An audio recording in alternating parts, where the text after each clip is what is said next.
What's up, Star Wars Unlimited fans? It's Loopee here, Late Night Gaming, and I am here for the pre-release guide and deck build. So we're very excited for Set 2, Fantasy Flight, in lieu of a press kit, we think, hooked us up with a box of cards to do an actual pre-release in the sealed format between the members of Late Night Gaming.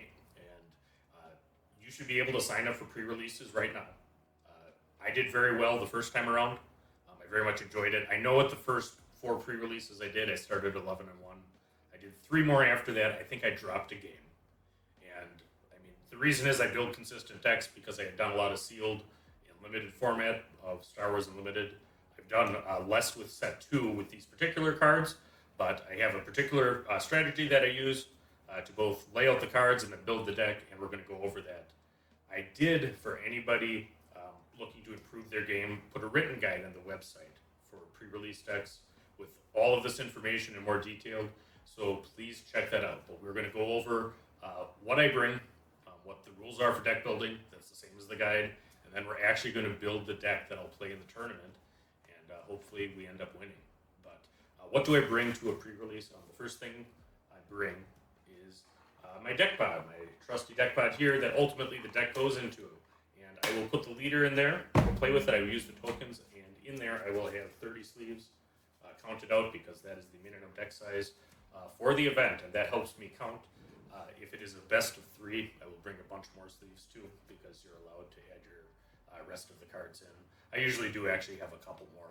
I also bring 2 clear sleeves, one for the leader and one for the base. The leader needs to be double-sided if it's out. The deck slide kind of takes care of that, but I think that I'm always hoping I'm going to get a showcase or something, in which case I definitely am going to want it double sleeved if that's what I pick to win. So let's just go over the rules of the deck build that I live by. Okay, first off is build your card pool. And the sub-corollary to that is don't just build to a leader. And I think that that's hard, but the Star Wars Unlimited game, you have a leader card, and then you have a deck for limited of 30 cards. Well, the 30 cards in your deck matter a lot more than the 1 leader card. Boba Fett is the most busted leader in Set 1, probably still in Set 2, Boba Villain. But forcing it in a limited format is not going to work. I mean, if it's there, I mean, you still consider the leaders. There's some leaders that are better, there's some leaders that are worse, but the remaining cards are there. So let your card pool pick the leader, not the other way around. Second, build for a curve. And you'll see this when I talk about how I actually lay out the cards, because it's actually to curve a little bit. And you don't want to ever not be playing anything in the game. Limited format is a lot about having units and playing them on a good curve. So you want to build to that curve. 3, you look for trait synergy. In Set 1, it was Rebel and Imperial. Now, the most primary one, or the most important one, is Underworld, with Bounty Hunter being important, and actually Wookiee getting some tribal stuff. So if you can build to a trait synergy, go ahead and do it. But I mean, if you're going to do it, go all in. Number 4, Ambush is a good thing, and the corollary to that is Sentinel is a good thing too. Okay, look for those 2 keywords as you go forward. They both respectively allow you to do something on the turn it comes in, and then also protect you from damage. And 5, prioritize removal. Removal is precious in either limited format. Oftentimes that is the kicker on your deck. Alright, so if you watched the pack opening video, you saw me lay these out. Let me just tell you what's going on here. I do this for draft, I do this for limited. Draft it's all face down.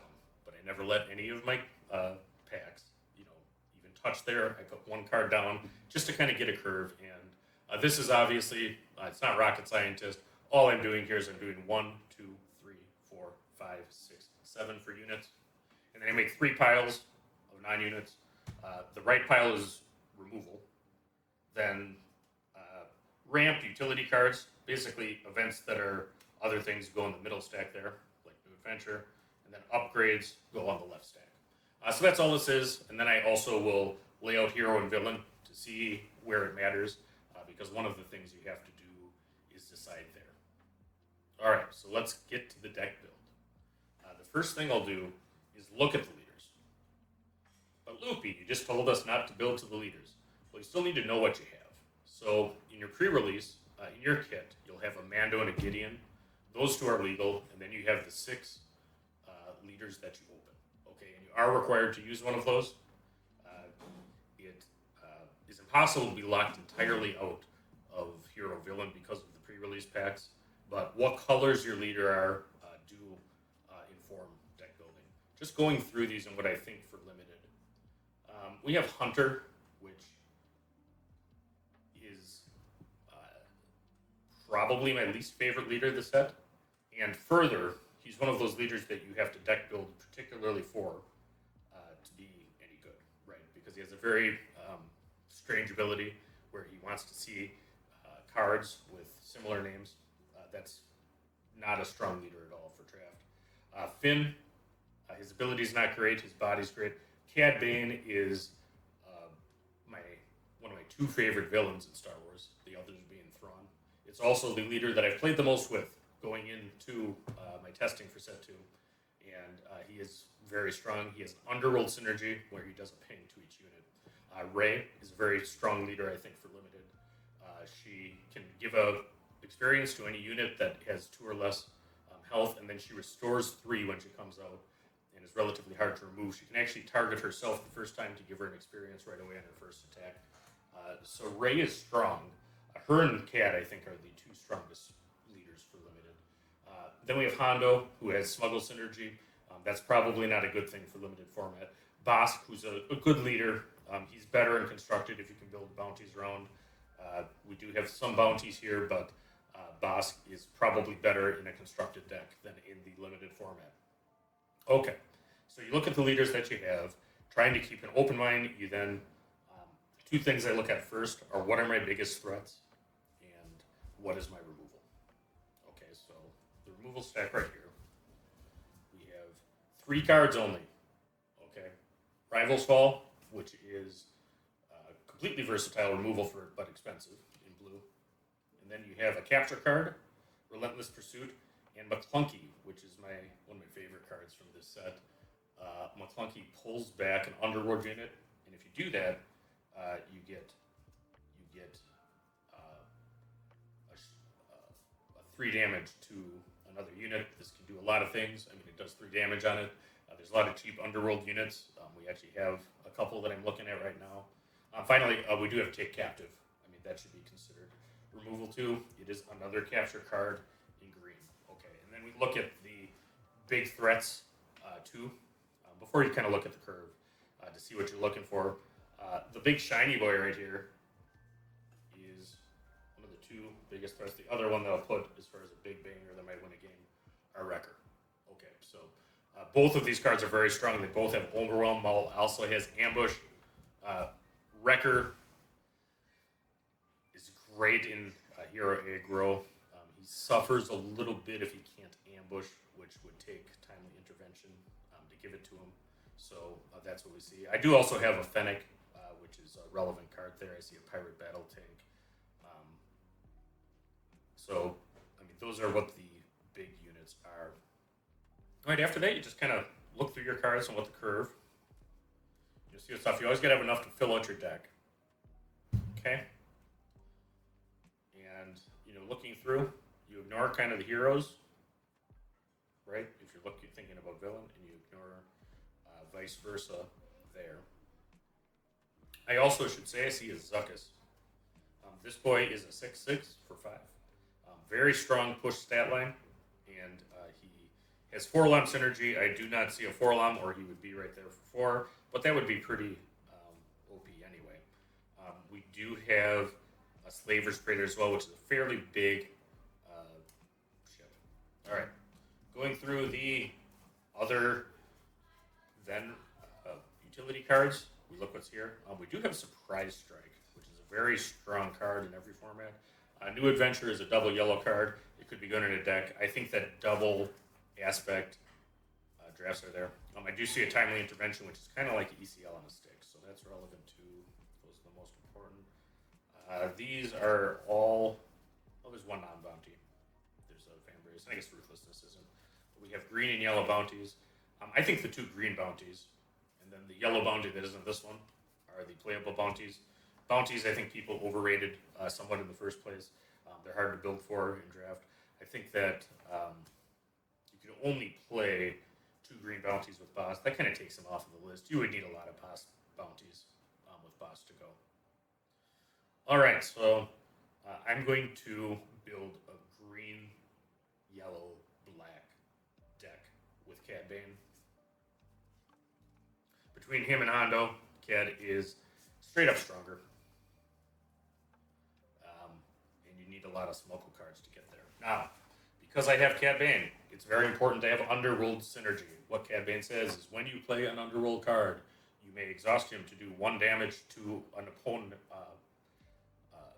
What happens is an opponent chooses the unit to control and gets done damage. So they get to pick what the target is, but you can choose when to apply it, which is important. You can also choose when to order it. You can order it after an ambush kills it to force their hand. And then when he's deployed, it's the same ability once per turn, but it is 2 damage. So we're going to look for as many underrolled cards as possible. Okay, anything hero is out of the question. There's not anything here that is close to be considering for that. If we're going out of aspect and paying the penalty. All right, so those are out our way. The next thing I'm going to do is get rid of all of the blue and red cards from these other stacks. Kind of hurting for 3 drops, I can tell you. We'll get to the events later.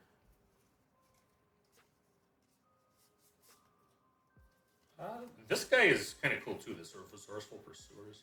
It is a 5/6 saboteur, which is just kind of strong for the money. You want bang for your buck. Drafting otherwise. Man, I am excited for set 2. It is so cool to be able to hold these cards in my hand and not just be testing. And I'm looking forward. I'm going to do a pre-release circuit again. Last time I think I opened close to 3 boxes. Not just me. I play with my wife. My son plays as well. I think I opened quite a bit. 3 boxes worth from going to pre-release kits, and we did very, very well with those. So, all right. So we got the blues and yellows out of there.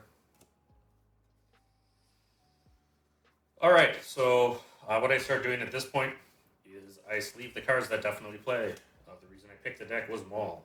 It wasn't Cad Bane, though I like Cad Bane.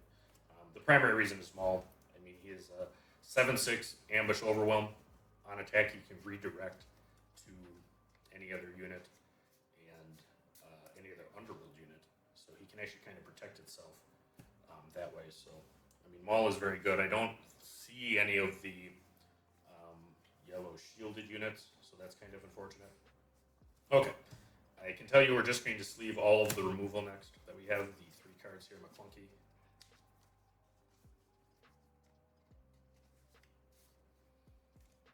Then take Captive, which is not ideal. I mean, there's a world where I cut this card after I put the units in, but it can capture any unit in the same arena. I mean, I should be able to find it. Relentless Pursuit is the best capture card. It has Cad Bane's picture on it. If a bounty hunter does the capturing, it gets a shield, and it can capture any unit that costs the same or less. All right, let's go through these. Which one I play? Timely Intervention and Surprise Strike are going to play for sure.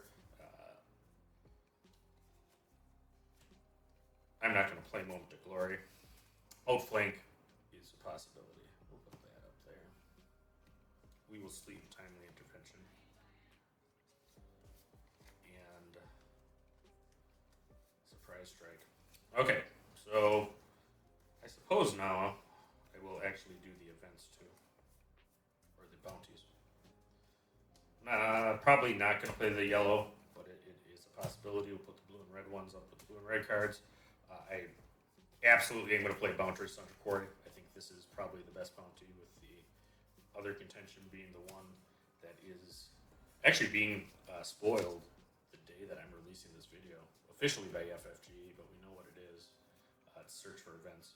The ramp bounty is sometimes okay, but I mean, if we get it off, it'll be pretty good. All right. The next thing we're going to do is make sure that we have enough turn 1 plays. I like 8 if possible. Cloud Rider, which is a 3-1 ambush, is definitely playing. I think the Wookiee, which is a 3-3, is like a battlefield marine for yellow, but he has a bounty that exhausts a unit. It's one of the less problematic ones. The Ruthless Assassin is kind of an interesting card. He has Overwhelm, and he does 2 damage to another friendly unit when he comes in. That's okay. We do have a couple Underworld Thugs, and the fact that they're Underworld tells me that we might want to do it. The Privateer, I think we'll play just because I haven't seen another 2-drop space. There's one other here, Outland Time. That's going to play. This, if I control another yellow unit, is shielded. And I suppose it's not Underworld, so I guess we're still on a maybe with that. We'll probably play the Exhaust, the Defender guy. All right, so of these, we need 8. Because math is a thing. The Intimidator, the TIE Vanguard.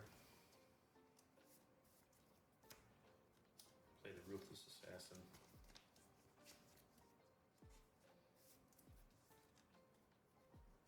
The Wookiee. Oh yeah, this guy will play for sure. He's a 2-2 for 1. He's a trooper. He's not Underworld, but he's like the battlefield marine of 1-drops. Cloud Rider is probably the best early, or the best 2-drop I have. That's not an ideal thing that you want to play on turn 1 without initiative. Okay, so as we're at 6, we're gonna have to run the Privateer.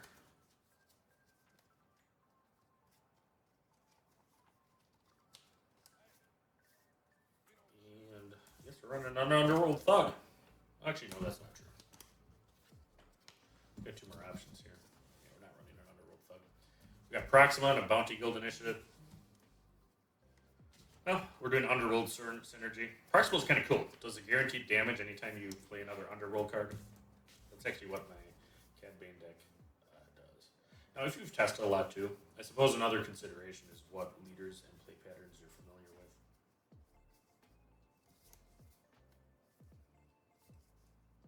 So, what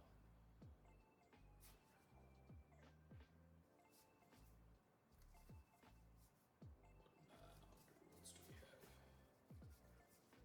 Ship. The Wookiee is not an Underworld. It's got good stats though. I want to find a place for this Bounty Guild Initiative. I see a Zuckuss as a Bounty Hunter. This guy's a Bounty Hunter. Cad himself is a Bounty Hunter. Fennec Shand, I believe, is a Bounty Hunter, right? No, she's not.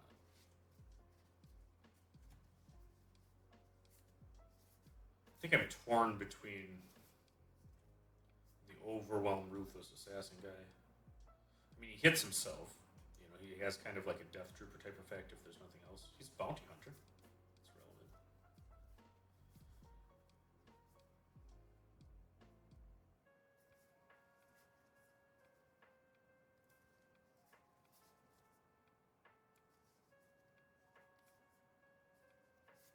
Okay.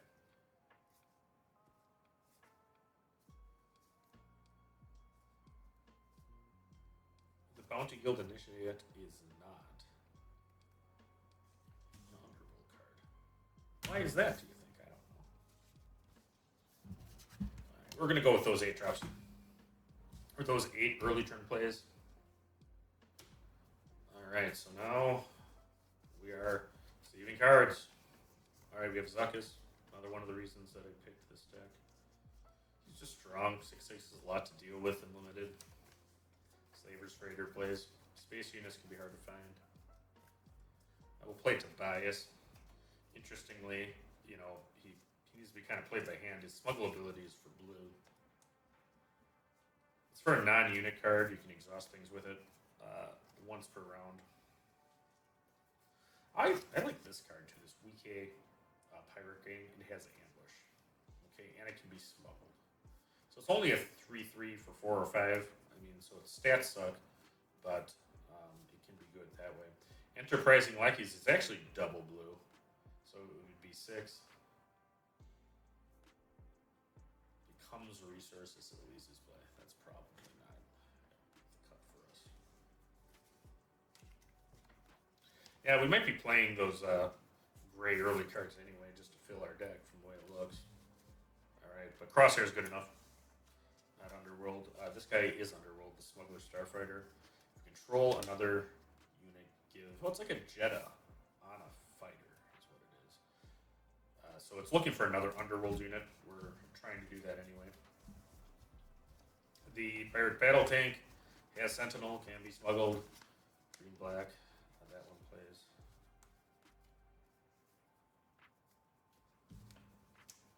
Alright, we got 5 slots left.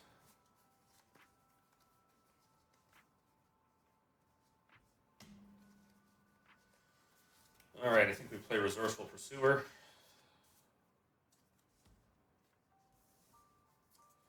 This space unit can buff itself by exhausting another friendly unit. We have some completely worthless attacking friendly units, namely Proxima.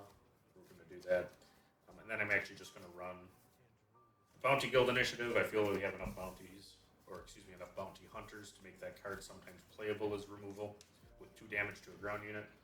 And I mean, if you kill something with it, I mean, two for 1-ing with 1 drop is not bad. Underworld Thug.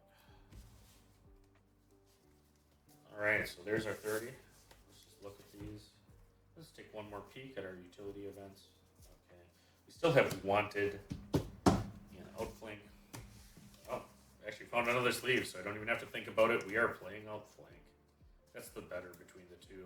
It's action economy, and it can be good. Alright, so we have our green and yellow Cad Bane deck from here. I'll typically give it a shuffle. I'll give it a count. I do piles. There should be 6 cards in each pile when you are done, meaning that you have the right number of cards in your deck. I do have several packages of 30 that count out, and then actually a little thing with extras in there to bring along, for the reasons before an best of 3. All right, we got exactly 30 cards. Our count worked. We have Cad. We will sleeve him up and play in the pre-release. So check it out. We'll be broadcasting the games throughout the week. Please join us. All right, Loopee, signing off.